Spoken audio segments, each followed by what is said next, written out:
مش كل حاجه ندخل مؤامره، يا ريت بس مش كل حاجه ندخل مؤامره، احنا بنتكلم بالعقل والمنطق، مش كل حاجه ايه مؤامره هنا ومؤامره هنا. كل شويه الوزير اهلاوي الوزير زملكاوي، كل شويه الدوله بتساعد الاهلي الدوله بتساعد الزمالك، الدوله متزملكه الدوله اهلاويه. السلام عليكم ورحمه الله وبركاته، جميلين زمايلي في كل مكان، اهلا بيكم في فيديو جديد. معانا دلوقتي يا جماعه الوزير طلع قرار قلب الدنيا، مع انه قرار عادي بس نفسي افهم الدنيا اتقلبت ليه. طلع دلوقتي الوزير طلع قرار ان هو مد فتره القيد، زودها ايه بدل ما كانت هتنتهي في 1/9 زودها اسبوع. فالدنيا بقت اتقلبت، في بعض الجماهير الزملكاويه يقول لك مؤامره علينا، وبعض جماهير الاهلي برضه تقول لك مؤامره علينا. هقرا معاكم دلوقتي نص الخطاب وهنتكلم برضه عليه يا جماعه، النص بالظبط وهحط لكم برضه هنا هو.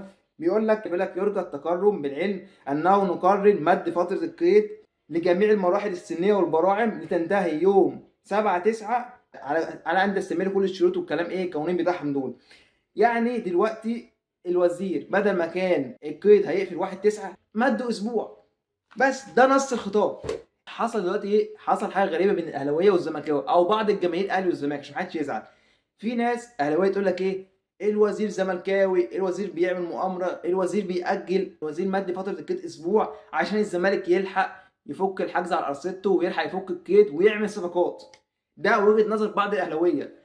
في برضه بعض الزملكاويه يقول لك ايه؟ لا دي مؤامره واضحه من الوزير، الوزير اهلاوي، ايه يا جماعه اللي حصل؟ يعني طب ايه اثباتكم على الكلام ده؟ يقول لك ايه؟ الاهلي مش عارف يجيب مهاجم وبقاله فتره يتفاوض مع ونيكا طالب 10 مليون يورو، خلاص ابعد يا باشا. بيتفاوض مع اسوزا برضه عايز مبلغ عالي خلاص. فبيقول لك ايه الزملكاوي؟ يقول لك ايه؟ اتنين مهاجمين الاهلي ما عرفش يجيبهم، خلاص بقى الوزير مديلهم اسبوع عشان يعرف يجيب مهاجم عشان ينزل الموسم الجاي يكسر الدنيا. الوزير اهلاوي، دعم للاهلي، احنا فين مش احنا فين. فده يا جماعه ملخص الحوار اللي بيتقال ما بين بعض الجماهير الاهلاويه وبعض الجماهير الزملكاويه، عشان برضو ايه في برضو ناس عاقله بتفكر بالعقل وكل حاجه، وناس واخداها مؤامرات. احنا دلوقتي هنتكلم بالعقل وكل حاجه. القرار ده في صالح الاهلي، في صالح الاهلي. والقرار ده في صالح الزمالك، في صالح الزمالك. يعني مصلحه للكل بامانه ربنا.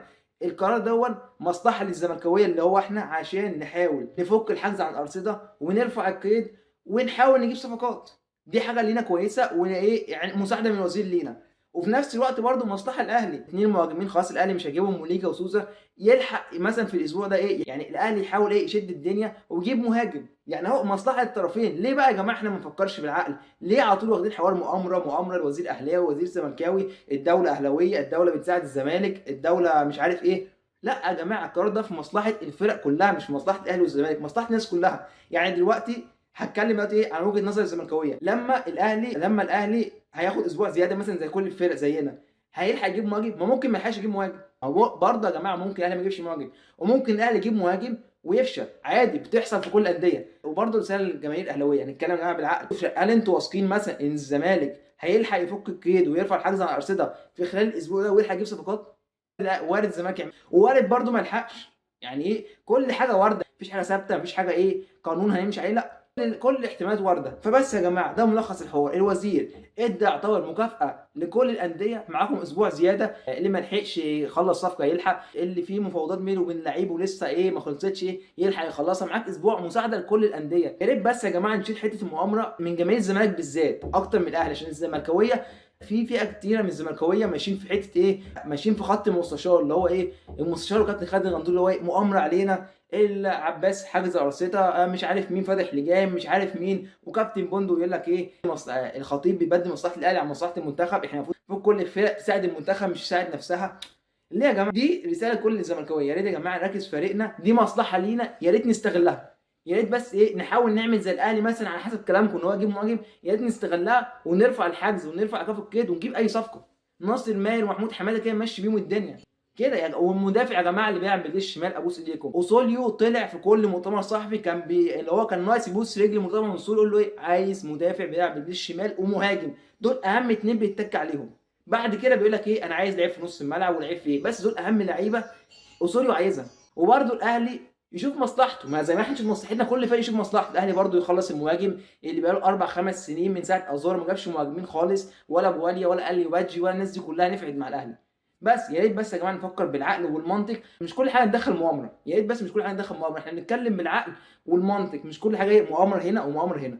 مش كل شويه الوزير اهلاوي الوزير زملكاوي، كل شويه الدوله بتساعد الاهلي الدوله بتساعد الزمالك، الدوله متزملكه، الدوله اهلاويه. يا جماعه بس ايه، ان كل واحد يا جماعه يركز في ورقته ويركز في مصلحه النادي بتاعته عشان نبقى قدام، بالذات للزمالك، بالذات الكلام ده بالذات للزمالك. الزمالك اصلا يعني كله مشاكل وكله حوارات، وسايبين كل ده وماسكين ايه، الوزير اهلاوي مد كده اسبوع. يا جماعه بس نشيل الاهلي شويه من دماغنا عشان نركز مع نادينا ونعدي الفتره الصعبه دي. يا ريت بقى ايه من الناس رجال الاعمال اللي بيقول لك احنا هنساعد الزمالك اهو، في فتره اسبوع اهو، عايزين بقى نشوف الشغل، عايزين بقى نشوف الشغل. الاول انتوا قلتوا ايه، ممكن ما نلحقش ان فتره قصيره وكده، لا اهو في اسبوع زياده، يا ريت نتحرك، يا ريت نتحرك ونجيب اي صفقه. بس كده يا جماعه، يا ريت بس نتصرف ونحاول نعمل اي حاجه للزمالك. وبرده الاهلي لو جاب مهاجم، ما هو الاهلي هيبقى استغل الفرصه، احنا بقى نستغل الفرصه. يعني احنا لو استغلينا الفرصه هنلاقي ايه، هنلاقي ان القانون ده حلو وفي مصلحتنا وكل حاجه. لكن احنا هنفضل نبص للاهلي؟ لا، الاهلي ايه، الاهلي مش باصص لنا، الاهلي بيفكر في مصلحته، عشان كده فارق عننا.